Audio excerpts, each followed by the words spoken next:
My wife? She's drop-dead gorgeous. Seriously, even A-list celebrities would look plain standing next to her. The phrase angelic beauty must have been coined just for her. You might wonder why she isn't an actress. That's because she wouldn't stoop to it. She's from one of America's wealthiest old money families, with assets in the billions, influential across the globe. Lately, though, she's been incredibly stressed out because I'm trying to divorce her. At first, a lot of people try to talk me out of it. Dude, you can't even call this living off her. This is like being fed gourmet, pureed food. Safe, nutritious, easy on the stomach, and perfectly digestible. Isn't that the dream? Then I told them why, and they all looked at me with pity, patted my shoulder in sympathy, and then clammed up. When my wife, Isabella Montgomery, was 23, the pillar of the Montgomery family, her grandfather, fell gravely ill. It was clear he didn't have long. His biggest worry was that his most beloved granddaughter hadn't ever had a boyfriend.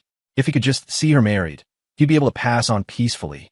Isabella had never dated anyone in her life. There were even rumors she was a lesbian. She was universally known as the Ice Queen. Don't let her cold demeanor towards everyone, including her own parents, fool you. She was exceptionally devoted to the grandfather who had always doted on her. While other little girls were still clinging to their parents, she was already attending business meetings and high society galas with her folks. So, growing up immersed in it, she'd become an elite among business elites, sharp, decisive, always calculating how to maximize profit. Marriage was no different. She actually organized a citywide casting call to choose her husband. In her mind, emotions didn't factor in. For anything, you just picked the best available option. My roommate insisted on dragging me along with him. I told him I already had a girlfriend. He said that was exactly why I had to go with him. Otherwise, a tall, handsome, well-built, sunny guy like me, he'd have to be crazy to bring me to a husband audition to steal his thunder. Actually, it wasn't just my height and good looks. My 148 IQ was what I was truly proud of. I wasn't even out of college yet, and I was already discussing research topics and participating in experiments with my professors. Holy cow, the casting call was packed. I spotted several top pop idols and young heartthrobs, some rugged types, others more delicate. I glanced at my rather unremarkable roommate beside me. Are you sure you want to set yourself up for humiliation? He just shrugged. How will I know if I don't try? What if she's into my type? I just love your shameless and, your never give up attitude. I rolled my eyes at him and headed straight for the high-end buffet. See? That's my high IQ at work. Fill up on the expensive seafood I couldn't normally afford, then see if there were any freebies or gift bags to snag. Might as well not leave empty-handed. I didn't give a damn about the actual selection. The guys here were either one in a million types from prominent families or exceptionally talented and good-looking. My roommate's family was modestly well off, barely entry-level. He didn't tick any of the other boxes. His chances of getting picked were slimmer than getting struck by lightning walking down the street. By the time I'd eaten my fill, the first round was over. The host announced that the Montgomery family had been observing from above and had already made their initial cuts. Anyone whose looks weren't up to par had been axed. Unsurprisingly, my roommate was eliminated. Just as I was about to leave with him, a few security guards stopped me. "Excuse me, sir, you've been selected. You can't leave until the second round results are out." I was speechless, pointing a finger at my own face in disbelief. "Yes, that's right, sir," a bodyguard in a black suit and sunglasses said respectfully. I looked over at my roommate. His face was a shade greener than if he'd swallowed a pile of. "Well, you get the picture." "Hey, maybe you should head back first," I said, trying to placate him. "I'll probably just grab another plate. Explain to my girlfriend, Sarah, that I was just here with you. I'm sure I'll be cut next round." After all, I'd mooched off in Kauai for the past couple of years. So, those of us who made it to the next round were put up in a 5-star hotel. They took our phones. For the next few days, it was just eat, sleep, repeat. Life wasn't too bad, actually. On the 5th day, we were taken to a massive villa, or maybe estate would be a more fitting description. I noticed a lot fewer people. There were only about 20 of us left. Turns out, I'd advance again. Apparently, while we were cooped up in the hotel, the Montgomery family had thoroughly vetted everyone. All the playboys with messy private lives and anyone with any other blemishes on their record had been eliminated. I couldn't believe that a regular, broke college student like me had somehow made it to the final round. The next step was for us to live there for a month so they could observe our daily habits. Anyone can put on an act for a day or two, but over a month, it's inevitable that some issues will surface if you're not careful. My lifestyle was pretty disciplined, actually. First, because I was a student. Second, because I was broke. Smoking, drinking, clubbing, I didn't have the cash to develop those habits. So, my time was usually spent studying, working out, and looking after my roommates and my girlfriend. This month, then, besides reading and exercising, I mostly kept my room and the common areas tidy. It was a pretty fulfilling routine. A month later, I was escorted into a car and taken to City Hall. Isabella Montgomery was waiting there. She grabbed my arm and started pulling me inside, not a hint of unfamiliarity about her. What's going on? I stammered, completely bewildered. Congratulations. You've been selected. We're registering our marriage right now. Isabella spoke without a trace of emotion, her pace unwavering as she dragged me further in. Are you kidding me? I have a girlfriend. I only came here with my friend in the first place. You've made a mistake. I stumbled along, yanking my arm free. She handed me a smartphone. You don't have a girlfriend anymore, and you won't need any friends from now on. You can also drop those research projects at school. In the future, just stay home and be a good, dutiful husband. I opened the video on the phone she gave me. It was Sarah, my girlfriend, standing next to a famous male pop star. Ethan, let's break up. I'm with him now, she said, gesturing to the pop star. Ms. Montgomery also gave me a lot of money, and she promised to help launch my career. Then she and the pop star wrapped their arms around each other and started making out passionately. I glared at Isabella, furious. What are you glaring at? Am I not 1,000 times better than her? I have to admit, her presence was formidable, intimidating me into obediently going through with a marriage certificate. Everyone envied the lavish life I was about to step into, but for me, it felt more like being locked in a cage. After getting the marriage certificate, while her grandfather was still lucid, we had a grand wedding. On our wedding night, I discovered she had a severe case of mysophobia. First, she subjected me to a full-body disinfection, then a steam session, and finally, she meticulously scrubbed me down with a brush from head to toe before she'd let me near her. Furthermore, if my hand touched anything else, I couldn't touch her again. Throughout the entire act of intimacy, that hand had to be held high up, far away from her body. Initially, I was very interested in her perfect figure and angelic face, but after all her fussing, I lost all interest. The very next day, she brought in gourmet chefs, one specializing in French cuisine and another in Italian, to teach me how to cook. No honeymoon after the wedding, I could let that slide. But me, a genius with a 148 IQ, you want me to learn to cook? Soon, I had mastered fine cooking. Then it was landscape design and maintenance, hairstyling and makeup artistry, winemaking and sommelier skills, high-fashion wardrobe management and care, full-body massage therapy, pet care and training, advanced driving and auto mechanics, and then kickboxing, taekwondo, Brazilian jiu-jitsu, boxing. Was she planning on giving all the household staff, bodyguards, and the butler a permanent vacation now that I was here? Once, Isabella took me to a cocktail party where I saw a world MMA champion. I actually felt an urge to go up and spar with him. At that moment, I felt terrifyingly strong. Life over the past 5 years of marriage had been well-packed. From waking up to make her breakfast, right through to our nightly homework at midnight. Afterward, I still had to clean up the battlefield. She hated a messy bed. In our second and fourth years, we had 2 sons. Before they were even a month old, they were taken to the main family estate to be raised. I only got to see them on holidays, and when they did see me, they looked at me like I was a stranger, less familiar to them than one of the nannies. One day, with her usual detached expression, she said to me, "Haven't you always wanted to work at the company? The head of urban planning is coming to the office today for a consultation. You'll be in charge of receiving her." I'd met this head she was talking about. A woman built like a linebacker, 6 feet tall, with a fierce, fleshy face. It was at another party. She'd had a bit too much to drink and latched onto me the moment she saw me. Back then, I hadn't started training in all those martial arts, and I was momentarily at a disadvantage. She took quite a few liberties. Isabella had been standing right there, watching it all as if I were a complete stranger. Today, she wanted me to entertain her. Well, now I could settle some scores. Perhaps sensing the fury in my eyes, Isabella added, "You absolutely must ensure she's well taken care of. If she decides to zone the land next to our real estate projects for something that increases property values, it's just a word from her."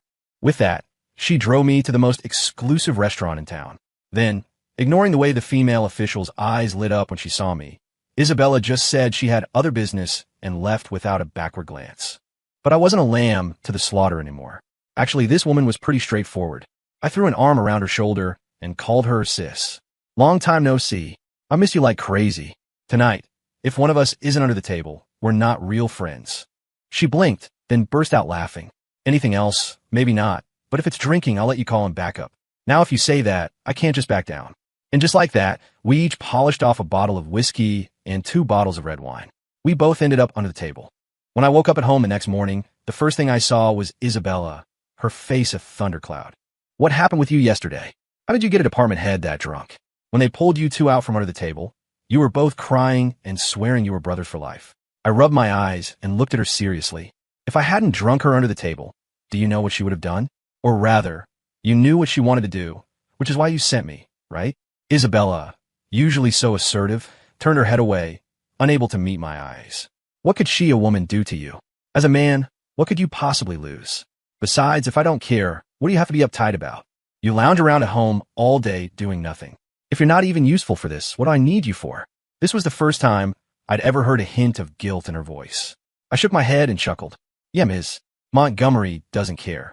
So what do I have to be uptight about? I'm up at 6 every morning and busy until midnight. Is that your definition of doing nothing? Perhaps because I'd never spoken harshly to her before, she glared at me defiantly. You're doing the work of maids, nannies, and bodyguards at home. Don't you see how much money I give you? How many gifts, how many luxury cars I buy for you? You give me all that money, but don't let me buy anything. All those luxury cars, but you don't let me go out. What's the difference between giving them to me and not? All right. I see I've been too good to you. You've forgotten your place in this family. Today, you stay home and reflect on yourself. If you think the money in your account and the cars in the garage are the same whether you have access to them or not, then let's just cut them all off. With that, she stormed out. Watching her leave, I thought about my life these past 5 years. To outsiders, I was the enviable son-in-law of the Montgomery family. But only I knew what kind of life I was actually living. My previous research projects in college alone could have given me a vibrant and fulfilling life. Now, I was like a dog locked in a cage. Not only did I have to guard the house and do my job every day, but I also had to constantly please my owner to keep her happy. I thought about it all day and couldn't understand why I was living such a tiring life. All this effort, and I was the only one moved by it. In everyone else's eyes, it was just what I was supposed to do. From today on, I was done with the pre-dawn to post-midnight grind, running around like crazy, catering to others. Over the years, I'd managed to save a little. I bought a regular car and started going out early and coming home late. I was either drinking with friends I hadn't seen in years, or going fishing, or playing some ball. By the time I got home each day, Isabella would already be asleep. Her schedule was meticulously organized. She was a very self-disciplined, tough woman. I didn't want to disturb her, so I started sleeping in a separate room. Once I come to terms with certain things, my whole demeanor changed. I was no longer the person constantly rushing, practically jogging everywhere, because there was never enough time. Now, I was much more cheerful and outgoing. The smile I'd lost had returned to my face. I got in touch with my old professors and told them I wanted to come back and continue working on research projects with them. They were thrilled and readily agreed, knowing my capabilities. After about a month of this comfortable new routine, I came home late one night and saw Isabella still sitting on the sofa. Usually, she'd be asleep by this time. Even the household staff had already retired. I saw her and said, "Still up?" without pausing on my way to my room. "Haven't you had enough of your tantrum? You're out early and back late every day. Do you think this house is a hotel? Do you even see me as your wife anymore?" As she spoke, her chest heaved dramatically, as if she'd suffered some terrible injustice. I ignored her, opened my door, and went straight in my room. As I expected, Isabella didn't follow me or press the issue. For someone as proud as her, speaking up first was already a huge concession. The next few days were incredibly busy at the university lab, so I just started staying in a dorm room on campus. The first night, I didn't come home. I was jolted awake early the next morning by my phone ringing. Groggy, I answered. It was Isabella. Though her tone was calm, I could hear her heavy breathing. "Well, you're certainly getting bold, aren't you? Now you dare to stay out all night. Are you calling about something important? I'm really busy right now. I don't have time for pointless arguments. How dare you speak to me with that tit? Seriously, what the hell is wrong with you?" I hung up. So what if the Montgomery family had connections everywhere? I was at a top-tier research university, and many of the lab's projects were federally funded key initiatives. So, right now, I wasn't worried about what she might try to do. Once awakened, I couldn't fall back asleep. I got washed up and went downstairs, planning to grab breakfast before heading to the lab. As soon as I got downstairs, I saw Isabella waiting there.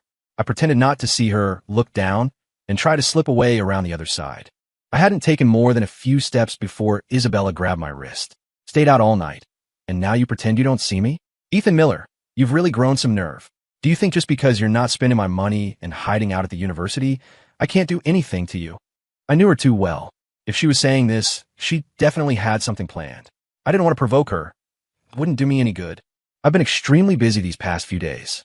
The project is at a critical stage, so I haven't been home. And I'll need to stay here for a while longer. Did you need something? Yes, it's urgent. Come with me, quickly. Without giving me a chance to refuse, she dragged me in her car. Half an hour later, we arrived at her company's headquarters. It turned out her company had been hit by a cyber attack from foreign hackers. All their computers were down, and her own tech team couldn't handle it. This wasn't my area of expertise, so I immediately called for backup. Our university was a hub for top talent from all across the country. One call, and a senior lab mate quickly arrived with a team. A few hours later, the problem was solved. Isabella paid them a generous fee and gave them handsome gifts. I'd helped her out with similar situations quite a few times before. Just as I was about to leave with my lab mate, Isabella called out to me. She asked me to have lunch with her. I asked if my lab mate could join, but he just smiled at me and politely declined. We went to a very upscale restaurant. Isabella didn't even glance at the menu the server handed her. She ordered with practiced ease. It looked like she ate here often. Today, she was as elegant and beautiful as ever. Even in such a high-end establishment, diners all around us kept casting glances her way. The food arrived quickly. She looked at me and asked, "How's the taste?" "Not bad. About the same as my cooking," I replied casually after a bite. Though, honestly, it wasn't as good as mine. While you've been away, I've been eating all my meals here. Over the years, I've gotten used to your cooking. I've tried many places, but none of them taste like yours. This one is the closest. Her voice was uncharacteristically gentle. I didn't respond, just kept eating the food in front of me. I hadn't had breakfast and was starving. Seeing my lack of reaction, she put down her chopsticks and wiped her mouth, having barely touched her food. "I'm telling you, you'd better quit while you're ahead. My patience is limited." "Ms.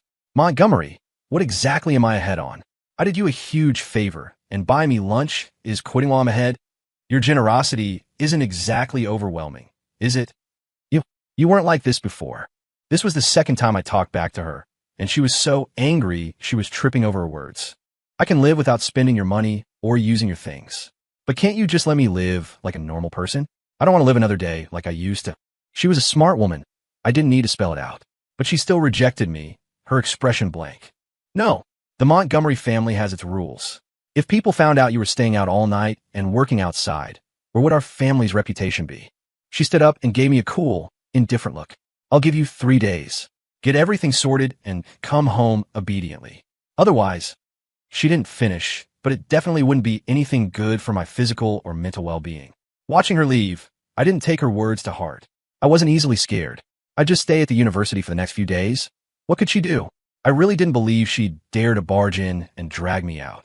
After lunch, I went to buy some daily necessities to take back to the dorm, since I rarely had time to go out. 3 days passed in a flash. I was so engrossed in the lab work that I hadn't given her ultimatum a second thought. One day at lunch, the senior lab mate who had helped me at Isabella's company rushed into my office, looking frantic. "Ethan, bro, I need a huge favor. My niece just called me. Said she got hurt playing at a construction site. I can't get away right now. Do you think you could?" We had a good relationship, so I agreed without much thought. He gave me the location, and I put it into my GPS. As I got closer, something felt off. It was a derelict complex of abandoned buildings. All around were dilapidated structures, their doors and windows already stripped for anything valuable. What would a little girl be doing playing here by herself? This isn't right. I need to get out of here. I just made up my mind and turned to leave when suddenly a dozen burly men surrounded me, slowly closing in. "Mr. Miller, Ms. Montgomery requests your presence.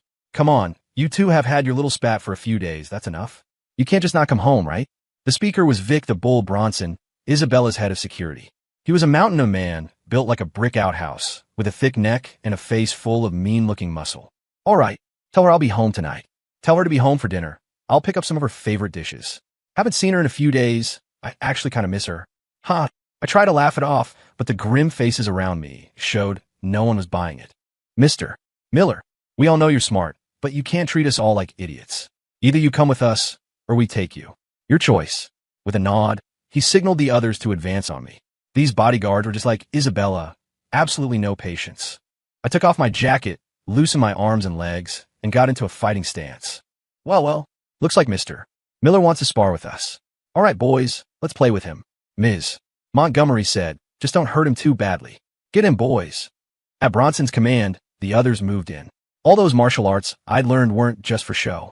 Taking down these security guards was almost too easy. As a chorus of pained cries filled the air, Bronson, whose face I'd already pummeled into a swollen mess, looked increasingly furious. He hurriedly called Isabella.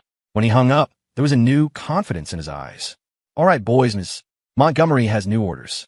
As long as we don't kill him, it's fine. The main thing is to bring him back. The moment he finished speaking, everyone drew expandable batons from their waists. This just got a lot harder. Every time I threw a punch or a kick, several batons would crash down on my limbs. After a few exchanges, I could barely move. Stop. I'll go back with you. Discretion is the better part of valor, right? I didn't expect that scumbag Bronson to have gotten so riled up by me fighting back. They were used to throwing their weight around under the Montgomery name. When had they ever taken a beating? In your dreams, Ms. Montgomery said he needs to be taught a lesson. Boys, don't stop. Keep hitting him.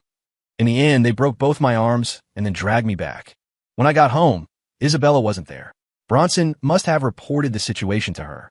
The moment I walked in the door, the Montgomery family's private medical team was already waiting. My injuries were quickly treated and my arms were put in casts. Their recommendation was 3 months of quiet recuperation at home, no strenuous activity. Then they assigned a young nurse to look after me. When Isabella came home that evening and saw me lying in bed, maybe my eyes were playing tricks on me, but I thought I saw a flicker of pain in her expression. It vanished in the blink of an eye. I guess I was mistaken. I warned you, but you didn't listen. When they came to bring you back, you resisted. If you don't learn your lesson the hard way, you'll never behave. With that, she handed the insulated container she was carrying to the young nurse. This is a nutritional meal I ordered for you from that hotel. It's best to eat light while you're injured. You can feed it to him. The young nurse took it, opened it, and began feeding me spoonful by spoonful. I was completely disillusioned with Isabella now. I looked at her like she was a stranger. For now, the priority was to recover, so I didn't make a fuss and ate everything. Isabella stayed by my side the whole time, watching, but I didn't give her a single glance. Seeing my coldness, she didn't say anything more to provoke me, just told the young nurse to take good care of me and left. The young nurse's name was Sophie Clark. She had just been hired by the Montgomery family this year. She was tall, but with a very innocent and pure face, the kind of face that reminded every man of his first love. Once the anesthetic wore off, my arms throbbed with excruciating pain. But seeing her pure face and sweet smile, I felt the pain lessen a bit. Sophie was an excellent caregiver. Not only was she beautiful, but her voice was also lovely. Combined with her youthfulness, she exuded a special kind of vitality. Because my hands were immobile, she had a sponge bathe me, feed me, and help with everything else I couldn't do. I found that we had a lot to talk about, and I could always make her laugh with delight. It's a dangerous game, comparing people. One person takes meticulous care of you and talks with you endlessly every day. The other, you cater to her every need day in and day out, and she looks at you like you owe her $1 million. This comparison made my heart ache. My wife of 6 years was less caring and understanding than a young nurse. Now, every day when Isabella came home, she would bring me a small gift. Small, but still quite valuable. I just pretended not to see them and didn't want to say a single word to her. One afternoon, I had just woken up from a nap and felt someone massaging my shoulders. I naturally assumed it was Sophie. Sophie, what do you want for dinner tonight? My right hand is recovering well. For my grand return to the kitchen, I'll cook for you. After a moment with no response, the pressure of the massage on my shoulders increased. Why aren't you saying anything, Sophie? Is something wrong? How about this? You rest for a bit. I'll go whip up something delicious, and then this afternoon, I'll take you to the aquarium. How about that?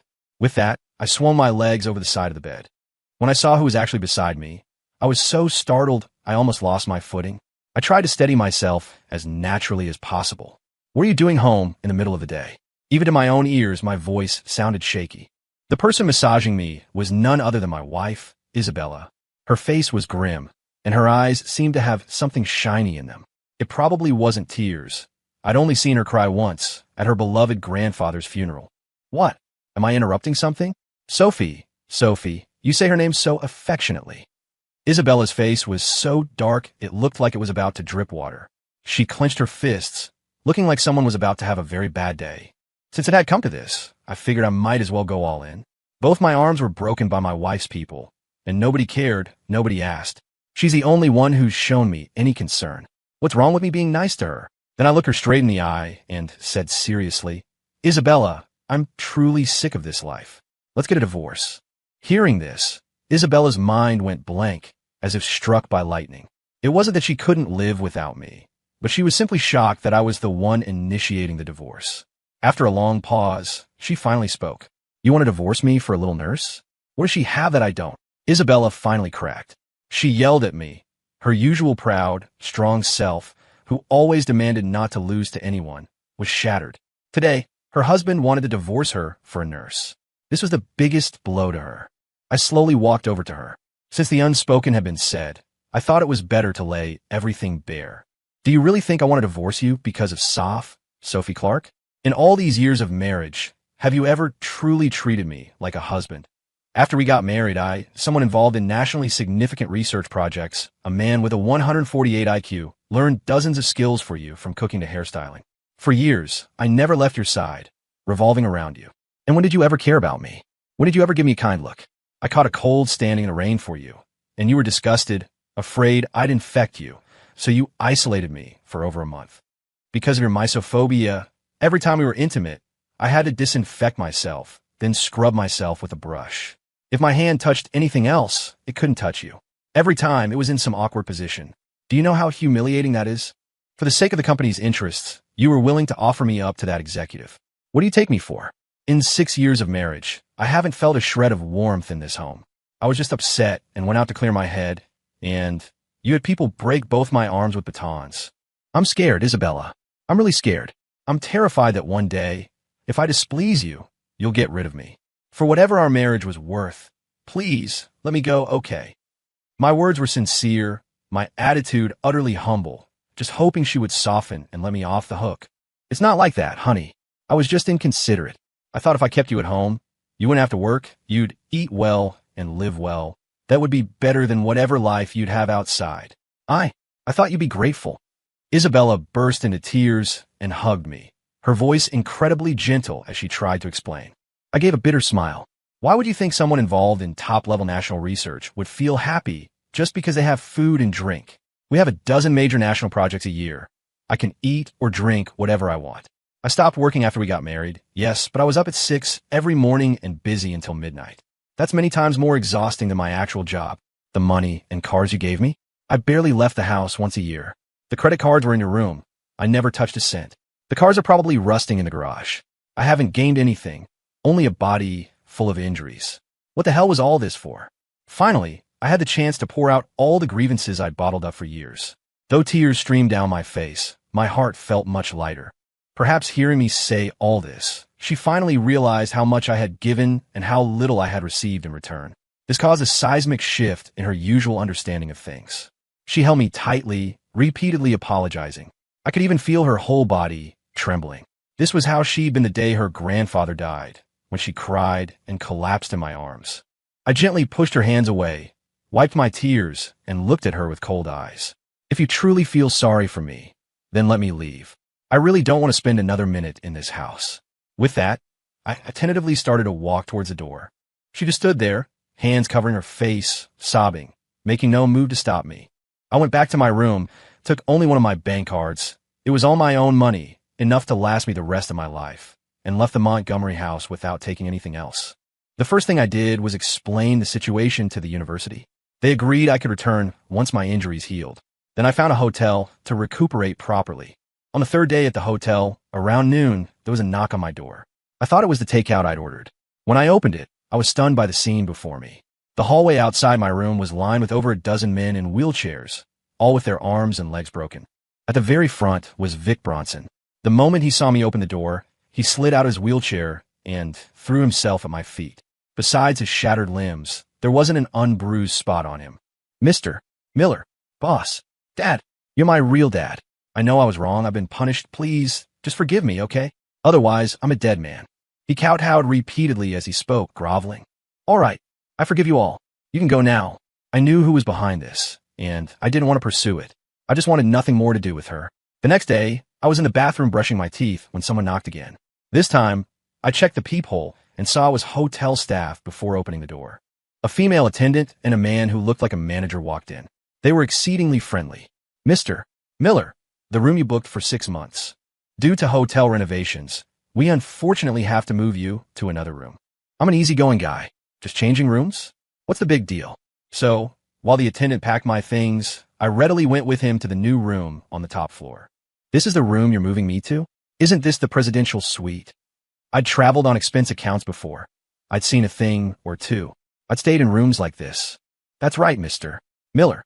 This is all our hotel's fault, causing you such trouble. So, this is our gesture of sincerity. Seeing him spout such blatant lies with a straight face, I almost burst out laughing. It was obvious who was behind this charade again. Well, might as well stay. As long as I didn't have to see her, it didn't matter where I stayed. Then every day, 3 meals a day, staff would wheel in a cart, lift the silver cloches, and place an array of expensive dishes on the table in front of me. Might as well eat it. It's free. I'm not one to let pride make me suffer. I regretted not taking the credit card Isabella had given me when I left her house. I never checked the balance, but it was definitely an astronomical sum. She was quite generous with me, in her own way. On the 3rd day, a few people dressed as doctors arrived. 2 of them looked familiar. They were from the Montgomery family's private medical team. After giving me a thorough checkup, they concluded I was recovering well, healthy with no other issues, just couldn't overexert myself. Basic daily activities were fine. As they were leaving, I quietly pulled one of them aside and asked why Sophie Clark hadn't come. He just gave an awkward smile and didn't answer. On the 4th day, Isabella came herself. I opened the door and let her in. She had reverted to her usual cool, goddess-like CEO demeanor, impeccably dressed and made up in the style I used to do for her. However, she looked a bit unwell, rather haggard. After entering the room, she didn't speak, just walked to the center, scanned her surroundings, and then frowned slightly, as if displeased with something. Tomorrow, I'll send someone over to add some entertainment facilities to the room. What games do you like? As she spoke, she hugged me from behind, rested her chin on my shoulder, and whispered softly into my ear, her breath warm. I struggled a bit, but my arms still weren't strong enough to break free. Have you thought about the divorce? I don't want anything, just my salary card. As I said that, I clearly felt her body tense up, and even her breathing quickened. It seems you haven't cooled down after all these days. Honey, I will not divorce you. I came as time to talk to you properly about my side of things. From her account, I learned that Isabella Montgomery, though seen by outsiders as a lofty, adored heiress, also had her hidden secrets. Isabella's parents both came from wealthy families. Their marriage was a strategic alliance between dynasties, devoid of any real affection. Her mother lived with a past love, her white moonlight boyfriend, while her father was far more prolific, spending his days with a string of different women. So, before marrying me, Isabella had been very resistant to the idea of marriage, which was why she'd never even had a boyfriend. Despite her privileged background, apart from her grandfather, she had never felt loved by anyone. Her parents both had their own separate lives and families, and they couldn't stand each other. Consequently, she, the legitimate daughter, was less favored by her parents than their children born out of wedlock. Therefore, from a young age, she felt she couldn't rely on anyone else. Only money, power, and her career were things that would stay with her for life. So, she had always treated everyone as a means to an end. If she was nice to someone, it was because she could use them. If others were nice to her, it was because they could use her. Even when she married me, she still believed this approach was correct, that emotions would only slow down her wealth accumulation. But people, after all, have feelings. They're not cold, hard stones. Especially with me by her side these past few years, my meticulous care had unknowingly allowed her to experience the warmth of a home. It meant that no matter how late she came home, there was always someone there, a bowl of soup, a light left on, waiting for her. When she was troubled by work, there was someone to hold her, guide her, support her. When she was happy, there was someone to share her joy, celebrate with her, go wild with her. When you have this kind of family warmth, you don't think it's anything special. But once you lose it, the feeling becomes much more pronounced. Coming home exhausted after a long day, the servants wouldn't prepare anything special for her. They would just ask what she needed. After a tiring day, she wouldn't wait for them to make her a bowl of soup from scratch. When troubled by work, lying alone in bed, she felt even more helpless. Usually, with my high IQ, I could always come up with good solutions for her. When she was happy, she could only go to the balcony and look at the moon. Her grandfather was gone. Her parents weren't around. She couldn't exactly grab a servant and start singing and dancing, could she? Her aloof persona wouldn't allow for such things. So, when I wasn't around, not a day went by when she didn't think about my good qualities. It's human nature. The more you miss someone, the more all their positive traits get amplified. Honey, now I think about how good you are every day. I even feel like I can't live without you anymore, Isabella said, looking at me with sincere eyes. I knew she was telling the truth. Her proud nature wouldn't allow her to lie just to please someone. But after hearing her out, not only was I not moved, I still looked at her with a cold expression. Isabella, in my memories of you, there isn't a single shred of warmth or anything touching. In these 6 years of marriage, the most touching thing was you giving me a son. I still remember how small he was back then, so soft to hold. It was my first time being a father. I couldn't kiss him enough. But just after he turned a month old, your father took him to the family estate, saying you were too busy with work to look after a child, and he couldn't let him pick up my poor habits. Honestly, the only thing I've felt since leaving you is relief. I'm not going back, and I'm asking you to let me go. Over these years, I had genuinely given her my heart. If it had just been about her money, if I had acted like her servants, just doing a job for pay, she wouldn't have felt any warmth. The light in Isabella's eyes dimmed progressively as I continued to speak, finally ending in a bitter, wry smile. I always believed that money and power were the highest goals a person could pursue. Before I came here today, I still thought that if I offered you enough compensation, you would come back to me, back to how things were. But honey, I will not divorce you. For the rest of our lives, I will win you back. With that, she left crying. From that day on, Isabella never used her usual tactics to threaten me again. When I returned to work at the university lab, she even donated $20 million worth of equipment and funds. She had a small kitchen set up just for our lab, and every day she had a chef come and cook special meals for us. Moreover, she would visit us every few days, joking with everyone that I was young and needed to be taken care of. I could feel she was different from before. She wasn't cold to everyone anymore and could chat happily with people. But I didn't want to go back to that kind of life, because my heart had already fallen for another woman, Sophie Clark. When I was injured, she took such meticulous care of me, gradually warming my thoroughly chilled heart. So now, whenever I saw Isabella, I would bring up the divorce. She wouldn't say anything, just silently take out the food she'd brought and set on the table, or put the clothes she'd bought for me on me. I would throw all the food into the trash can and the clothes and gifts directly on the floor. Every time, I would anger her so much she'd run off crying. Perhaps because I hadn't seen Sophie Clark for a long time recently. After work, I found myself unconsciously driving to her apartment building. Coincidentally, Sophie was outside, looking like she was waiting for someone. I quickly checked my appearance in the car mirror, got out, and strode towards her. Suddenly, a figure darted past me and threw himself onto her.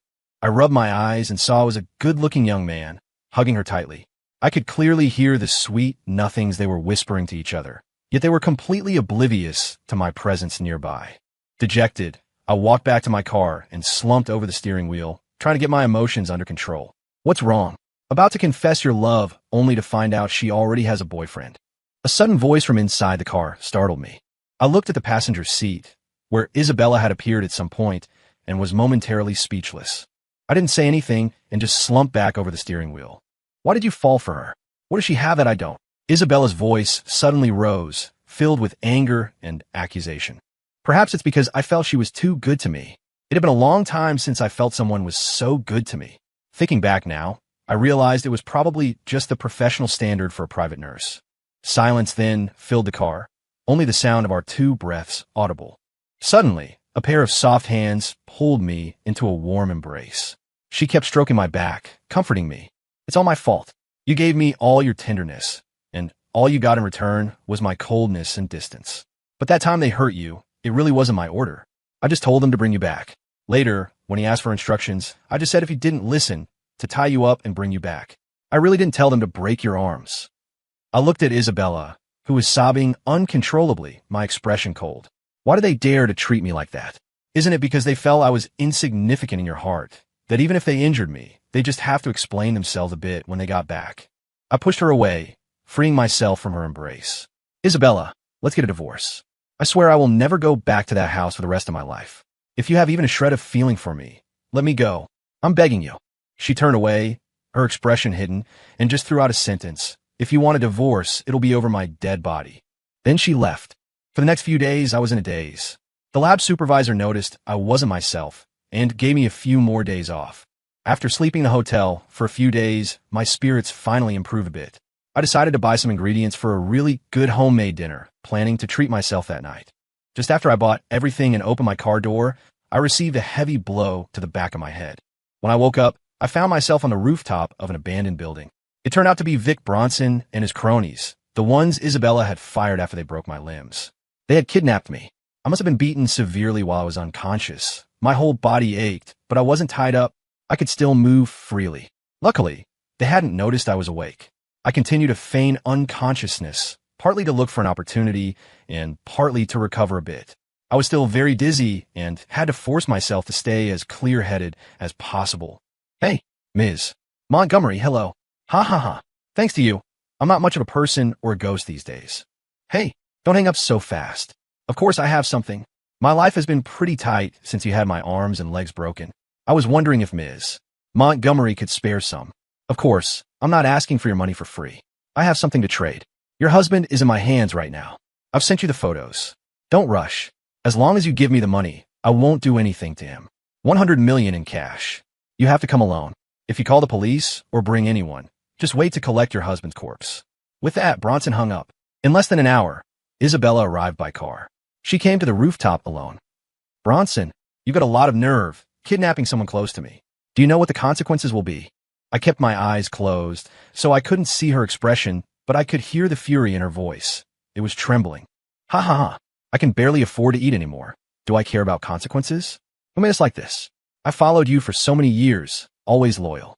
Wasn't it just an accident that I broke his arms? You showed no mercy and wanted to wipe us out. Loyal? I told you to bring him back, said not to hurt him, but you thugs went all out on my husband. The fact that I let you live was already showing you mercy. Let my husband go with me this time, and I can let bygones be bygones. The money you want is in the car. You can go down and drive it away. I'll call for someone to pick me up in half an hour. A lewd laugh. We'll take the money, and we'll take you too. The angelic Ms. Montgomery, if you service us brothers well today, maybe I'll even leave you two with intact corpses. Get her, boys. You dare? I won't let you get away with this. I'll let go of me. Get your filthy hands off me. I couldn't listen anymore. I opened my eyes, scanned my surroundings, picked up an expandable baton from the ground, and brought it down hard on Bronson's bald head. His skin split open instantly, and with a grunt, he collapsed. The remaining lackeys were either kicked off the building or had their heads bashed in during the fight. Anyway, each one ended up worse than the last. After finishing them off, I pulled the terrified, collapsed Isabella into my arms, comforting her softly. Once she calmed down a bit, I carried her to the car and drove back.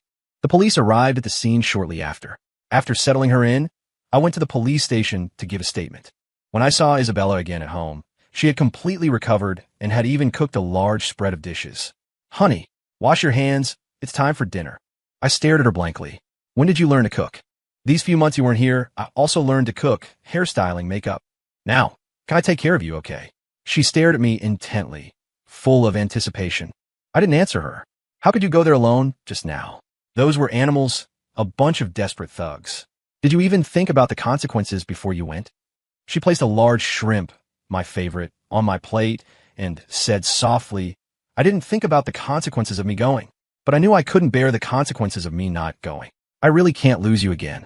You're the only person in this world who can make me feel warm. These days without you, I went back to that cold, icy world. Honey, don't leave me, please. I really can't live without you. I hugged her back, tears unknowingly streaming down my cheeks. That night, when we went to bed, she said she wanted to have another child with me.